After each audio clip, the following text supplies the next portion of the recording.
হাসির রাজা, জ্ঞানের রাজা, রসিক রাজা।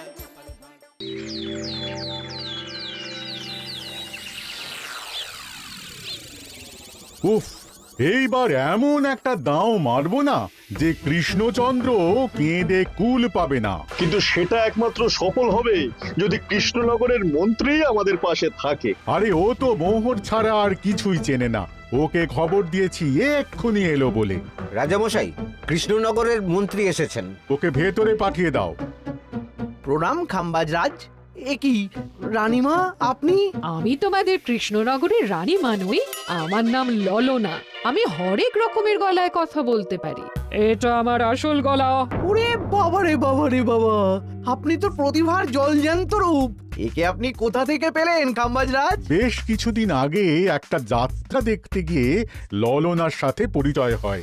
ওর ব্যাপারে সবকিছু জানার পরে আমার মাথায় একটা বুদ্ধি খেলে যায়। তাই আপনি আমাকে ডেকে পাঠিয়েছেন, তাই তো? একদম তাই। আমার একটা পরিকল্পনা আছে। ছলে বলে কৌশলে ওই কৃষ্ণনগরের আসল রানীকে কিছুদিনের জন্য বাইরে পাঠাতে হবে। আর সেই সুযোগে সেসব দায়িত্ব আমার ওপরে ছেড়ে দিন। আমি নিজের দায়িত্ব নিয়ে ললনাকে কৃষ্ণনগরের রানীর সমস্ত আদব কায়দা শিখিয়ে দিয়েছি। এখন শুধু আমি বাকি ব্যাপার নিয়ন্ত্রণ করব। এখন মহারাজ বাৎসরিক হিসেব নিয়ে ব্যস্ত, তাই রানীমা চলে যাবেন আর তার বদলে ঢুকবে ললনা দেবী। তাহলে আর দেরি কেন? আজ রাতেই বেরিয়ে পড়ো। আর যদি আমার পরিকল্পনা অনুযায়ী এগোতে পারো তাহলে কিছুদিন পরে তুমি হয়ে উঠবে কৃষ্ণনগরের রাজা। আমার কত দিনের আশা। চলুন তাহলে। হ্যাঁ চলুন। রাজবাড়ির বাকি ব্যাপার যেতে যেতে বুঝিয়ে দেব। রানীমা কিভাবে কথা বলেন, কাকে কি বলে ডাকেন, রাজবাড়ির কোথায় কি আছে সব।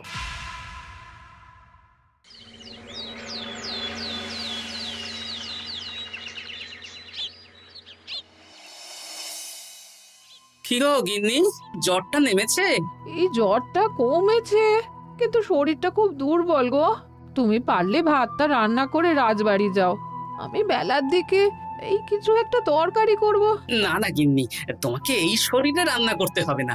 আমি তরকারির সবজি কুটে রাখছি। হ্যাঁ, ওই পুটির মাকে বলে রাখবো, ও এসে রান্না করে দেবে। তাহলে তো ভালোই হয়। জ্বরে একেবারে শরীরটা দুর্বল করে দিয়েছে গো। হ্যাঁ, তুমি বিশ্রাম নাও গিন্নি, আমি রান্নাঘরে যাই। কি গোপাল আজকে এখনো এলো না? ও কোনোদিন সময় এসেছে মহারাজ? ওকে তাড়িয়ে আপনি একটা কাককে রাজসভায় রাখলেও সে সময়ে আসবে। না, আসলে গোপালের গিন্নির খুব জ্বর, আমি দেখে এসেছি। তাই হয়তো ওর গিন্নির সেবা শুশ্রূষা করতে গিয়ে গোপালের দেরি হচ্ছে। তোমাকে আর গোপালের হয়ে কাসুন্দি গাইতে হবে না। এই তোমরা থামো তো। একটু দেরি হয়ে গেল মহারাজ। আসলে গিন্নির খুব জ্বর, তাই কিছুটা রান্না করে এলাম। আচ্ছা আচ্ছা আচ্ছা, তা এখন তোমার গিন্নির শরীর কেমন আছে? আগের থেকে ভালো আছে মহারাজ। জ্বরটা কমেছে, কিন্তু শরীর খুব দুর্বল। বেশ বেশ, একটু যত্নআত্তি করো। যাই হোক, আজকে সারা বছরের খরচের হিসেব আর আগামী অর্থনৈতিক বছরের প্রকল্প নিয়ে আলোচনা হবে। আলোচনা শুরু করা হোক। বিগত অর্থনৈতিক বছরে বিভিন্ন খাতে মোট খরচ হয়েছে 15,700 মোহর, আর বিভিন্ন কর বাবদ উপার্জন হয়েছে 22,000 মোহর। তাহলে তো মহারাজ ভালোই লাভ হয়েছে। এবার আমাদের দিকে একটু নয়ন মেলে তাকালেই হয়। সেসব তো দেখবই, কিন্তু তার আগে আমি মন্ত্রীর সাথে বিগত বছরের সব খরচ নিয়ে হিসেবে বসবো। হ্যাঁ, বেশিরভাগ দায়িত্ব তো মন্ত্রীমশাইয়ের কাঁধেই থাকে, তাই উনি কোনো হিসেবে জল দিয়েছেন কিনা সেটাও পরখ করে নেওয়া যাবে। এত কাজের চাপ যাচ্ছে কদিন, শান্তিতে ঘুমোতেও পাচ্ছি না। মন্ত্রী, তুমি আজ বিকেলে রাজবাড়িতে চলে এসো। বিগত অর্থনৈতিক বছরের হিসেবগুলো একবার দুজনে বসে মিলিয়ে নেব। আচ্ছা মহারাজ, যা করার তাড়াতাড়ি করে নিতে হবে। এখন দেরি করলেই এই বছরের প্রকল্পগুলো শুরু করতে দেরি হয়ে যাবে। মহারাজের জয় হোক। বলো প্রহরী, তুমি কি কিছু বলবে? মহারাজ, একজন কালো চাদর মুড়ি দেওয়ার লোক এলেন আর আমার হাতে এই চিঠিটা ধরিয়ে দিয়ে চলে গেলেন। এই গরমে চাদর মুড়ি? অদ্ভুত লোকটা। কি রে বাবা? সর্বনাশ! কি হলো? তোমাদের রানীমার জ্যাঠামশাই খুব অসুস্থ, তাই পরিবারের সবার সাথে দেখা করতে চান। ও মা গো, আজ সভা এখানেই শেষ। এইবার শুরু হবে আসল খেলা। কি বলছেন মহারাজ? হ্যাঁ রানী, আমাকে এক্ষুনি জ্যাঠামশাইয়ের কাছে যাওয়ার বন্দোবস্ত করে দিন মহারাজ। কিন্তু রানী, তোমার জ্যাঠামশাইয়ের বাড়ি কৃষ্ণনগর থেকে ঘোড়ার গাড়িতে গেলেও তো 1.5 দিন সময় লেগে যাবে। এদিকে আমার এত কাজের চাপ। আপনি বরং কয়েকদিন পরে আসুন, আমাকে এক্ষুনি যেতে হবে মহারাজ। বেশ বেশ, আমি তোমার যাওয়ার ব্যবস্থা করছি। সাবধানে যেও রানী, আমি 2-3 দিনের মধ্যেই আসছি।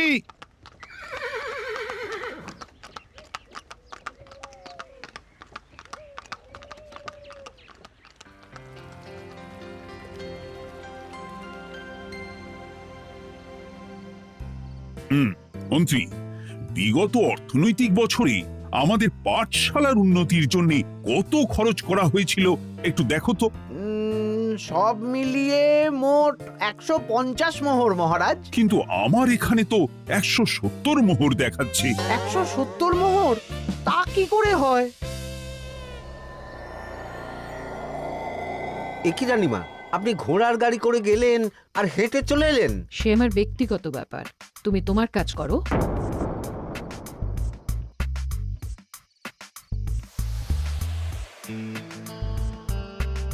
এ কি রানী, তুমি চলে এলে? আমার শরীরটা খুব একটা ভালো লাগছে না মহারাজ, পেটটা কামড়াচ্ছে, তাই সহিসকে বললাম ঘোড়ার গাড়ি নিয়ে জ্যাঠামশাইকে দেখে আসতে, আর আমি বাড়ি চলে এলাম। ও, সহিস এসে খবর দেবে, তারপর আমি আর আপনি দুজনে একসাথে যাব। বেশ বেশ, ঠিক আছে রানী, তুমি বিশ্রাম নাও। বিশ্রাম না, আমি একটু স্নান ঘরে যাব, পেটটা কেমন মোচড় দিচ্ছে। মহারাজ কিছুই বুঝতে পারেনি, মজা জমবে।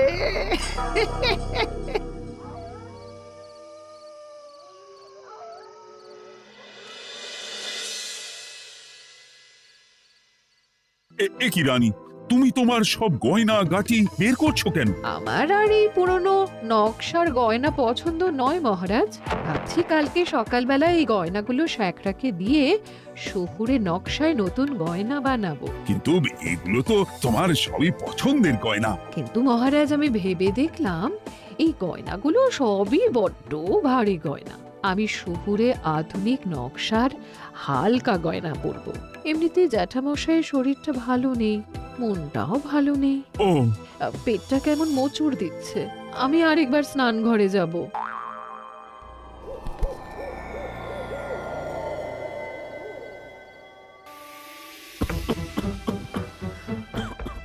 ওই তো মন্ত্রী মশাই এসেছে।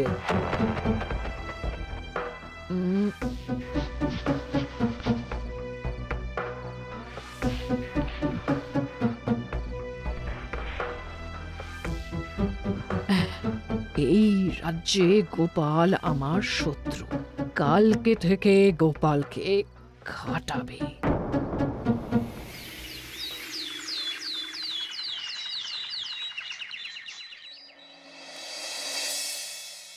হায় হায় হায়, কি হলো রানী, কি হলো?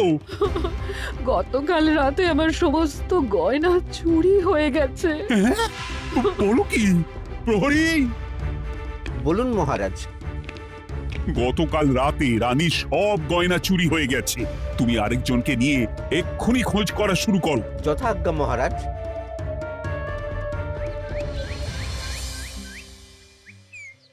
আমার সব গয়না চুরি হয়ে গেল, এবার আমি কি করব? রানী তুমি কেঁদো না, সেই সকাল থেকে কেঁদেই চলেছো। আমি তো প্রহরীকে খোঁজ করতে পাঠিয়েছি। এই সব প্রহরী কর্মচারী কাউকে বিশ্বাস হয় না আমার, আজ থেকে সবাইকে ছুটি দিয়ে দেব। কি বলছো তুমি? সবাইকে ছুটি দিয়ে দিলে রাজবাড়ির কাজ কে করবে? কেন? আমাদের সবচেয়ে বিশ্বাসযোগ্য সভাসদ গোপাল আজ থেকে রাজবাড়ির সব কাজ গোপাল করবে। কি বলছো? আপনি কি বলতে চাইছেন? গোপাল বিশ্বাসযোগ্য না? হ্যাঁ, গোপাল আমার সবচেয়ে প্রিয়, ওর চেয়ে বিশ্বাসযোগ্য আর কেউ নেই। কিন্তু কোনো কিন্তু না, বলবেন আপনার আদেশ। এক্ষুনি গোপালকে ডেকে পাঠান। যেমন তোমার ইচ্ছে। গোপাল, গতকাল রাতে রানী সব গয়না চুরি হয়ে গেছে, তাও আবার ঘরের ভেতর থেকে। আমি চাই তোমার মতো বিশ্বাসযোগ্য লোকই রাজবাড়ির সমস্ত কাজ করুক। মানেটা ঠিক বুঝতে পারলাম না রানীমা। মানে আমি রাজবাড়ির বেশিরভাগ কর্মচারীকে ছুটি দিয়ে দিচ্ছি, তার বদলে রাজবাড়ির কাজ করবে তুমি। কিন্তু কোনো কিন্তু না। রাজসভার ভাড়ামো অনেক হয়েছে, এবার থেকে তোমার কাজ বাসন মাজা, ঘর মোছা, কাপড় কাচা, পুরো রাজবাড়ি ঝাঁট দিয়ে পরিষ্কার করা। এই সেরেছি। যাও, রান্নাঘর থেকে বাসন নিয়ে পুকুর পাড়ে গিয়ে বাসন মাজবে। এ কি গোপাল, রাজসভা থেকে সোজা পুকুর পাড়ে? কি হয়েছে নাকি? খুব হাসি পাচ্ছে না? হাসি তো পাবেই, নতুন রানীমা আসার পরে তোমার এই হাল করে ছেড়ে দিল। নতুন রানীমা? না, আসলে ঘটা বলতে চাইছে রানীমা তোমাকে নতুন চাকরি দিয়ে এই হাল করলো। যা হয়েছে ভালো হয়েছে, আমার পেছনে না লেগে নিজের কাজ করুন যান। কোথায় কি বলতে হয় জানিস না নাকি? অভ্যেস নেই তো, তাই মুখ ফসকে বেরিয়ে গেছে।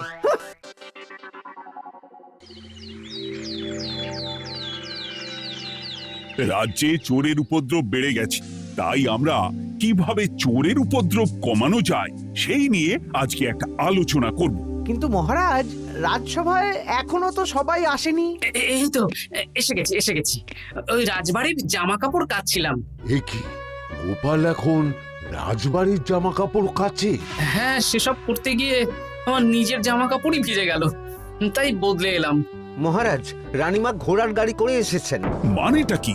রানী তো রাজবাড়িতেই আছে। হে কি মহারাজ, আমি প্রহরীদের কাছে শুনলাম আমার মতন দেখতে কেউ রাজবাড়িতে উড়ে এসে জুড়ে বসেছে। মানে তুমি তো আগেই চলে এলে। কি কাণ্ড! এই কে? শুনলাম আমার মতন দেখতে কেউ এসেছে। ও আচ্ছা, আপনি।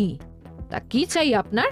বোঝো কাণ্ড, একরকম দেখতে একরকম গলা, এ বলে আমি আসল, ও বলে আমি। হয় হয় হয়, আসল নকল বোঝাই দায়।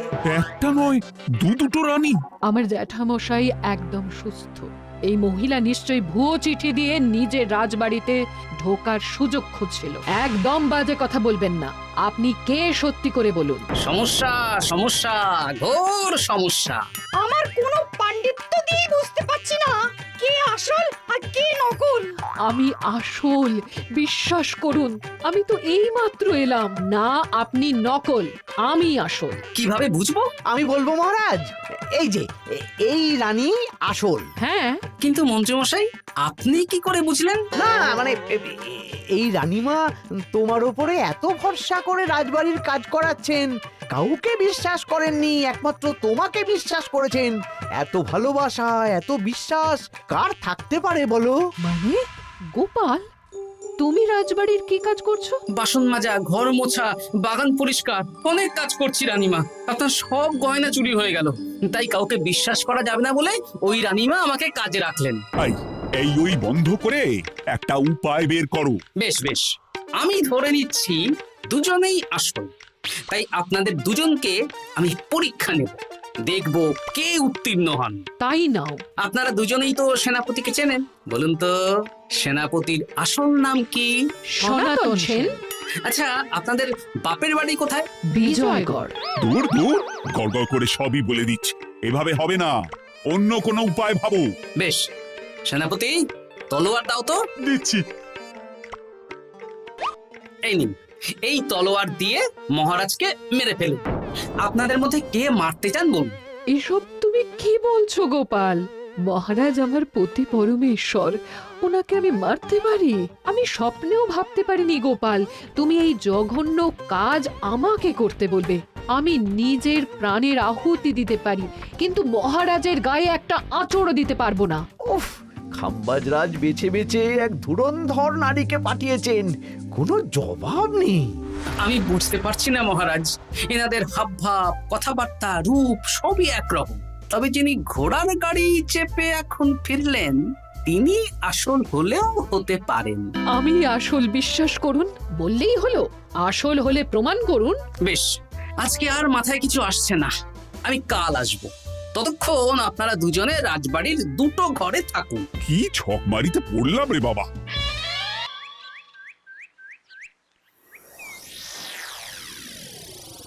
ললনা একদম তৈরি হয়ে এসেছে। দারুণ মজা হচ্ছে বলুন। এবার শুধু একবার আসল রানীকে সরিয়ে ললনা যদি রানী হয়ে যায়, তাহলে রানীর গয়নার মতন সব আমার হাতে চলে আসবে। তারপর কি হবে? তারপর ধীরে ধীরে মহারাজকেও কায়দা করে সরিয়ে দেব, আর খাম্বাজ রাজ আর আমি এই দুজনে মিলে এই রাজ্য চালাবো। কি বুদ্ধি আপনার মাথায়।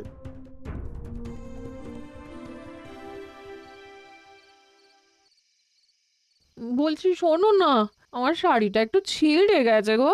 তুমি বাজার থেকে কালকে আমার জন্য একটা শাড়ি নিয়ে আসতে পারবে? হ্যাঁ, আচ্ছা বেশ, নিয়ে আসবো শাড়ি।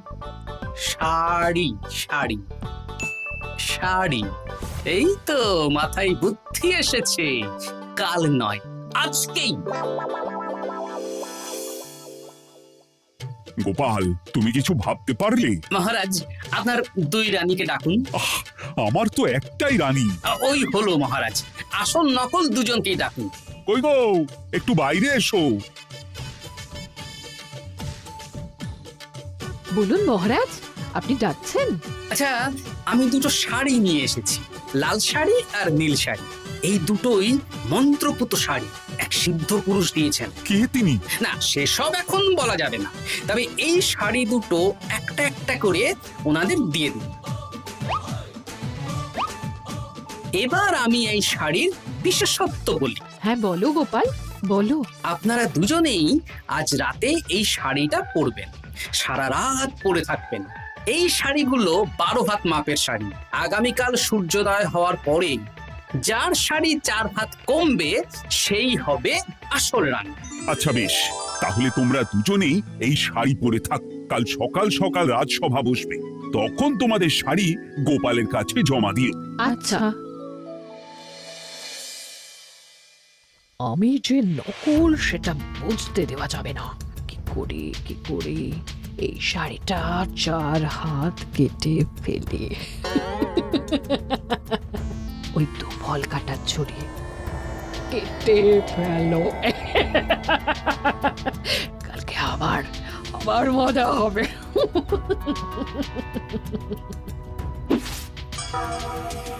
হে ঠাকুর, রক্ষা করো ঠাকুর, আমার শাড়িটা যেন 4 হাত কমে যায়। ঠাকুর রক্ষা করো।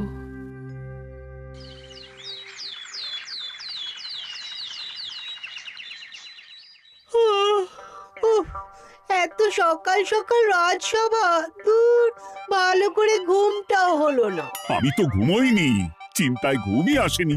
কই গো, তোমরা এসো।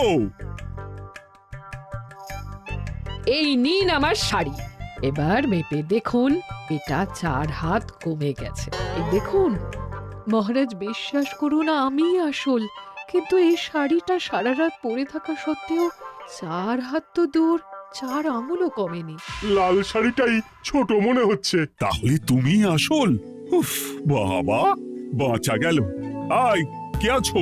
এই নকল রানীকে কারাগারে বন্দি করো। দাঁড়ান মহারাজ, বন্দি করতে হলে যার শাড়ি 4 হাত কমে গেছে তাকে বন্দি করুন। কেন? আমার শাড়ি তো 4 হাত কমে গেছে।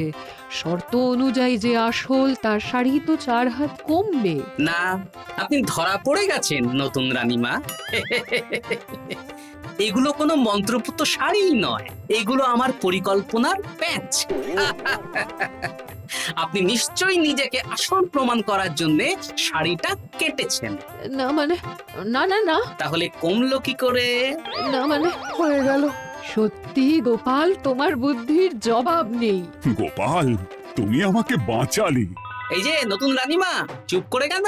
ওকে আমি কারাগারে গিয়ে বেত মারছি, তাহলেই সব বলবে। বল, কে তুই বল। আসলে মানে আমার নাম ললনা, আমি যাত্রাপালা করি, অনেক রকম গলায় কথা বলতে পারি। কদিন আগে খাম্বাজ রাজ আর এই মন্ত্রী মশাই